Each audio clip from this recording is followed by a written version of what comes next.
శ్రీకాంత్ గారు, అసలు first straight question, Raghuramakrishnaraju గారి మీద ఎందుకని అంత వ్యతిరేకత? ఏంటి ఆయన చేసినారు? మొదటిగా ప్యానల్లో ఉన్న మిత్రులకి, మీకు 24x7 వీక్షకులకి అందరికీ శుభ సాయంకాలం. రఘురామకృష్ణుడు ఒకటి, సురేష్ గారు, చట్టము తన పని తాను చేసుకోపోతూ ఉంటే తప్పుపడతారు, చట్టం ఎవరినైనా అరెస్ట్ చేస్తే తప్పుపడతారు. ఇంతకుముందు బ్రదర్ చెప్పినట్ట, అప్పుడు ఒక రాజే, ఇప్పుడు రాజు కాని రాజులు ఇద్దరు ఉన్నారు.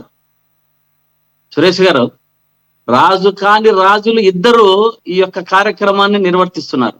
సరే, రఘురామకృష్ణరాజు చంద్రబాబు నాయుడు గారిని అరెస్ట్ చేశారని, శ్రీకాంత్ గారు మీరు అన్నదానికి వస్తాను. నేను కూడా అనేవాడిని, ఖచ్చితంగా అంటాను. నేను ఇద్దరు కాదు ముగ్గురు ఉన్నారని కూడా అంటాను. నేను నాకు అట్లాంటి భేషజాలు ఏమి లేవు. కానీ రాజద్రోహం కేసులు ఏం పెట్టలేదు కదా, ఆ మాట అంటానికి మీరైనా నేనైనా? అదే అంటే నేను రాజద్రోహం కేసు కింద ఆయన రఘురామకృష్ణరాజును హింసించారు, ఎవరు పెట్టారు కేసు, ఒకవేళ రాజు ఇది లేదే లేదు అన్నారు, వాస్తవమే. ఇప్పుడు ఉన్నటువంటి రాజు కాని రాజు ఒక రెడ్ బుక్ ను ఉపయోగించి ఎంత మందిని అరెస్ట్ చేస్తున్నారు, ఎంత మందిని చిత్రహింసలు పెడుతున్నారు. ఇదే కొనసాగితే ఈ మిగతా అధికారులంతా నెక్స్ట్ కు ఏమి కావాలి? ఇంతమంది ఇప్పుడున్న ఒకరో ఇద్దరో, ఇప్పుడు చంద్రబాబు నాయుడు గారిని అరెస్ట్ చేశారని సీతారామాంజనేయులు గారిని అరెస్ట్ చేశారు, అయిపోయింది. ఇప్పుడు నెక్స్ట్ డిప్యూటీ స్పీకర్ గారు కాబట్టి నెక్స్ట్ ఇప్పుడు సునీల్ కుమార్ గారి వంతు వచ్చింది.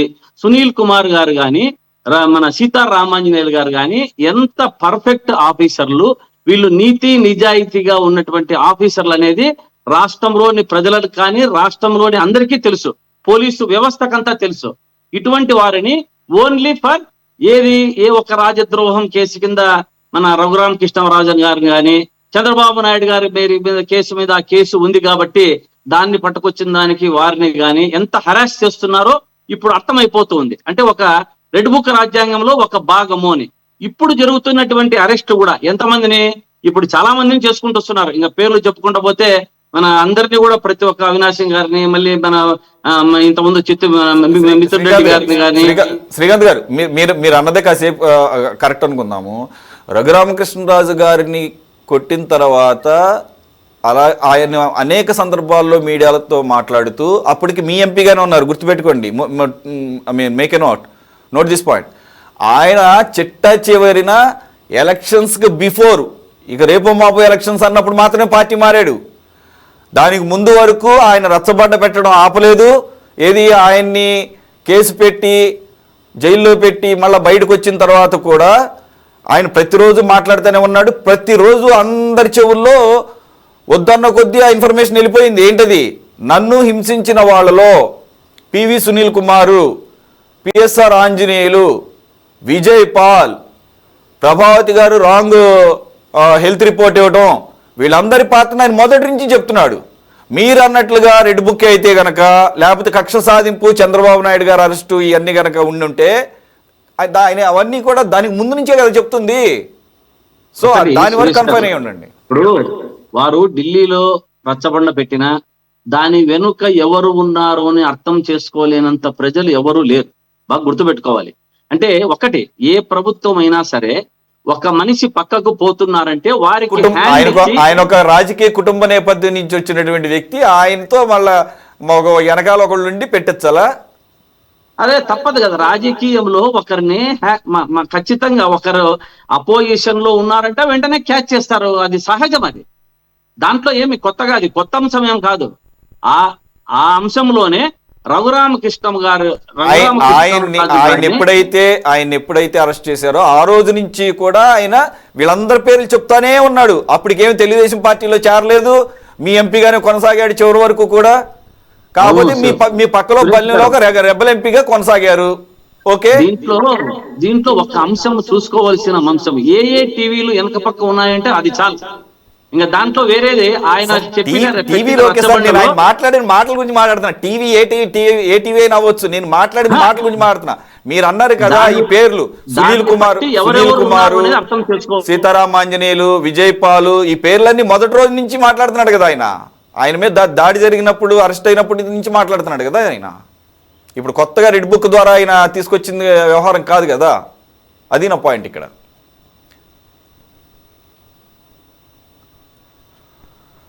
రైట్, ఒక టెక్నికల్ ప్రాబ్లం.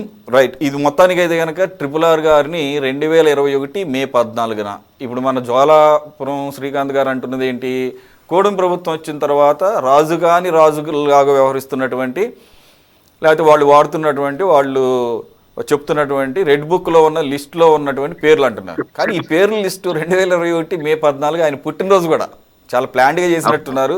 పుట్టినరోజు జీవితాంతం గుర్తుండిపోయేటట్టుగా ఆ పుట్టినరోజు రాత్రి ఆయనకి కాళరాత్రి చూపించారు. ఎవరైతే రక్షక భటులు అని చెప్పుకుంటామో మనకు పోలీస్ ప్రొటెక్ట్ చేయాల్సినటువంటి, అంటే సివిలియన్స్ని ప్రజలకు రక్షణగా ఉండాల్సినటువంటి రక్షక భటులు భక్షక భటులుగా మారితే ఏ రకంగా ఉంటుంది అనేది క్లాసిక్ ఎగ్జాంపుల్ రఘురామకృష్ణరాజు గారు, RRR. ఆయన అప్పటి ప్రభుత్వం సంబంధించిన వైసీపీ పార్టీ ఎంపీ, ఒక రాజకీయ నేపథ్యం ఉన్నటువంటి వ్యక్తి. మరి ఆయనకే 2021 మే 14న జరిగిన దానికి ఇప్పటి వరకు కూడా అతిగతి లేదు. సరే శ్రీకాంత్ గారు, అది నేనేమంటున్నానంటే 21 మే 14 నుంచి ఆయన చెప్తానే ఉన్నాడు అంటున్నా. మీరే కూటమి ప్రభుత్వం 24 తర్వాత వచ్చిన రెడ్ బుక్ గురించి మాట్లాడుతున్నారు మీరు. ఎస్, అంటే నేను చెప్పేది ఒకటి, ఏదేమైనా రాజకీయ పార్టీలు అనేది ఇమ్మీడియట్ గా క్యాచ్ చేస్తాయి అంటున్నాను. అది ఓకే. ఆ అంశాన్ని పక్కన పెడితే, ఒకటి ఇప్పుడు ఉన్నటువంటి ఈ రెడ్ బుక్ రాజ్యాంగంలో ఉన్నటువంటి వాళ్ళ పేర్లందరినీ, ఈ హరాస్మెంట్ అంతని ఎంతమంది అధికారులు బలి కావాల్సి వస్తుందో, ఇప్పుడు కూటమి ప్రభుత్వం ఎంతమందిని బలి చేసేదానికి రెడీగా ఉన్నారు. ఇది పొరపాటు, తప్పు ఎవరు చేసినా నేనేం చెప్తున్నాను, ఆ ప్రభుత్వమైనా ఈ ప్రభుత్వమైనా కక్ష సాధింపు చర్యల్లో చెప్తున్నా నేను, కక్ష సాధింపు చర్యల్లో కస్టడీలో తీసుకొని 3rd డిగ్రీ చావపా చేసేస్తే కామ్గా కూర్చోవాలా? పోలీసు వారిని వారి పని వారిని చేసుకోవాలి. ఇటువంటి రకంగా ఎంతమంది బలి, వారి కుటుంబాలు చిన్న భిన్నమవుతున్నాయి. వారి కుటుంబాలు, పోలీసు వారి కుటుంబాలు ఈ యొక్క దీనికి వెళ్ళిపోయి, అసలు మీకు ఎంత పెద్ద క్రైమో తెలుసా మీకు? అది ఆఖరికి ఒక క్రిమినల్ అని చెప్పి, ఒక క్రిమినల్ అయినా కానీ, ఫ్రీక్వెంట్ అఫెండర్ అయినా కానీ, అతనికి నేరం రుజువైనా కానీ అతని మీద చెయ్యి వేసే హక్కు ఎవరికి లేదు. అతనికి శిక్ష విధించేది న్యాయస్థానాలు, శిక్షను అమలు చేయడం వరకే. అంతే తప్ప 3rd డిగ్రీలు ప్రయోగిస్తాం, అది కూడా ఎక్కడ పడితే అక్కడ ప్రైవేట్ చోటకి తీసుకెళ్తాం, అది ఇంకా నేరం. అవి నిరూపణ కావాలి కదా. అవి ఇప్పుడు మనము చాలా చోట్ల చూసాం, చాలా సినిమాల్లో. ఇప్పుడు ఏదన్నా కానీ పోలీసు వారు ఏదన్నా చేయాలనుకుంటే వారంతకు వారు కోసుకొని, సినిమాల్లోనే కాదు రియల్ గా కూడా చూసాం, అది పోలీసు వారి మీద నెట్టి దాన్ని ఒక అభియోగం చేసి చేస్తుంటారు. రఘురామకృష్ణరాజు గారు కింద కొంగుని తన కాళ్ళ మీద తానే కొట్టుకున్నాడు. ఆయన మామూలుగానే ఆయన పర్సనాలిటీ ఆయన కింద కొంగలేడు. ఆయన నేను ఎగ్జాంపుల్ చెప్తున్నా సురేష్ గారు, ఇటువంటి చర్యలు ఆగాలి. నేను తక్కువగా మాట్లాడడం కాదు, రెవెన్యూ వ్యవస్థ గాని, పోలీసు వ్యవస్థ గాని తన పని తాను చేసుకొని పోవాలి. వేరే విధంగా హరాస్మెంట్ ఉండకూడదు. ఈ హరాస్మెంట్ వల్ల వచ్చే ప్రభుత్వాలు మారితే వీరేం బానే ఉంటారు, రాజకీయ నాయకులు బలి అయ్యేది వాళ్ళు.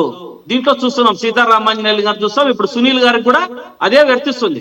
వారిని కూడా ఏం ఈజీగా వదలరు, అంత ఈజీగా ఏం వదలరు. A1 నైనా, A2 నైనా, A3 నైనా రాజకీయ నాయకులు బానే ఉంటారు. లాస్ట్ కు వ్యవస్థలో ఉన్నటువంటి ఇటువంటి వారంతా ఉద్యోగస్తులు బలి కావాల్సి వస్తుంది.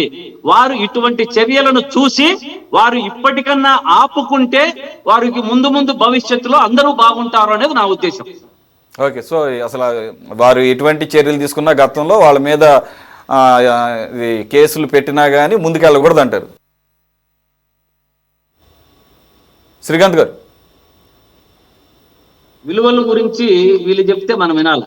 దయాలు వేదాలు వాళ్ళు ఇచ్చినట్టు ఉంటుంది. విలువల గురించి వీళ్ళు చెప్తా ఉన్నారు మనకి. అంటే ఇప్పుడు నేను చెప్పేది ఏమంటే, ఇంతవరకు అన్ని అక్రమ అరెస్ట్లే. సక్రమంగా ఏదో ఒకటి చెప్పమనండి చాలు, వీళ్ళని సక్రమంగా ఒక అరెస్ట్ అని చెప్పమనండి. అన్ని కూడా ఈ యొక్క అరెస్ట్ అంతా కూడా సక్రమ అరెస్ట్ కాదు, అన్ని అక్రమ అరెస్ట్లే అన్నది రాష్ట్ర ప్రజలందరికీ తెలుసు. మీ డెఫినేషన్ లో అక్రమం అంటే ఏంటో, సక్రమం అంటే ఏంటో ఒక లైన్ లో చెప్పేస్తే దాని ప్రకారంగా మేము కూడా డైరెక్ట్ చేస్తాం. ఇప్పుడు సక్రమ అరెస్ట్ అంటే పార్టీ కోసం కష్టపడుతున్న వాళ్ళని, పార్టీ కోసం నిబద్ధతగా పనిచేసే వైఎస్ఆర్సీపీ కార్యకర్తలను, నాయకులని ఏదో ఒక రెడ్ బుక్ రాజ్యాంగంలో కేసులో ఇరికిచ్చి పెడుతున్నది అక్రమము అంటున్నాను. ఇప్పుడు ఈ అధికారులంతా వైసీపీ కార్యకర్తలాగా పనిచేయించారు అనమాట. అయితే అంటే నేను చెప్పేది నాయకులు అందరినీ అన్నాడు. నాయకులు కూడా నేను చెప్పేది, ఆయన చెప్పిండేది వారు చెప్పినప్పుడు ఇంతవరకు జరిగిన అరెస్టులలో అక్రమం అరెస్ట్లే అన్ని సక్రమమే అని చెప్పాడు. అంటే దీంట్లో అన్ని అక్రమమే ఉన్నాయి. ఇంకొకటి సార్ మాట్లాడుతూ మంచి అధికారులను మంచి అనే ప్రక్రియను ఫూల్స్ అన్నారు. మంచి అధికారులను వారిని మనము మాట్లాడుకోవడం కూడా బ్లడీ ఫూల్స్ అంట. నేనైతే బ్లడీ ఫూల్స్ అంటే మంచి అధికారిని మనం ప్రశంస ఇవ్వని పరిస్థితులలో ఉన్నారు. అటువంటి వారిని అంతా బ్లడీ ఫూల్స్ కింద లెక్కేస్తారు. అంత పెద్ద మాటలు వదిలేండి, వాళ్ళ రికార్డు అందరికి తెలిసిందే. ఇప్పుడు వారు అన్నారు కదా, వారు అన్నప్పుడు మీరు చెప్పలేదే ఆ మాట, వారు అన్నప్పుడు మీరు ఆ మాట చెప్పలేదే అంటున్నా. మీరు అన్నారా అధికారులు మంచి అధికారులను ప్రశంసిస్తాం. మాకు ఇటు అటు లేవుండవు సార్, లెఫ్ట్ రైట్ లేవుండవు, మాకు అంత సెంటరే. సురేష్ గారు ఉండవు, సరేనండి. ఆయన అన్నప్పుడు మీరు అన్నారా? అదే చెప్పండి. ఒక నిమిషం, వారు ఏమన్నారు? మాకు ఎటు ఫ్యాక్ట్స్ కనపడితే అటే మాట్లాడతాం, ఎటువైపు కనుక కరెక్ట్ గా ఉంటే ప్రొసీజర్ అటువైపు మాట్లాడతాం. సరే, మీ ఫ్యాక్ట్స్ సరేనండి. నేను నా అభిప్రాయంలో సీతారామాంజలి గారు గాని సునీల్ గారు గాని మంచి అధికారులు అన్నాను. లేదంటే కాదని చెప్పమనండి. అతను ఎవడు? అటువంటి ముంబై హీరోయిన్ ముంబై నుంచి ఇక్కడ తీసుకొచ్చి సక్రమైనటువంటి మనిషి అంటారు అతన్ని. అలాంటి వాళ్ళని మేము సపోర్ట్ చేయాలా? మేము సపోర్ట్ చేయాలా? చెయ్యరు. దానికి సపరేట్ గా సబ్జెక్ట్ పెట్టండి. దానికి సబ్జెక్ట్ పెట్టండి, కూర్చుందాం. ఇప్పుడు ఈ సబ్జెక్ట్ మాట్లాడేంత టైం ఇస్తానంటే నేను మాట్లాడతా. కల్తీ వ్యవహారంలో సుప్రీంకోర్టు సిట్ ప్రోబ్ చేస్తుంది, పరగామణి వ్యవహారంలో హైకోర్టు ప్రోబ్ చేస్తుంది. వీటిలో జరిగే అరెస్టులు కూడా అక్రమ అరెస్టులు అంటే మరి దానికి ఎవరేం చేయలేరు. కాబట్టి ఇప్పుడు సుభాన్ గారు మాట్లాడుతూ చెప్పారు 26 మంది చనిపోయినారు అని. గోదావరి పుష్కరాల్లో 38 మందిని మీ అడ్వర్టైజ్మెంట్ తిక్క కోసం చంపారు. దాన్ని ఏమంటారు?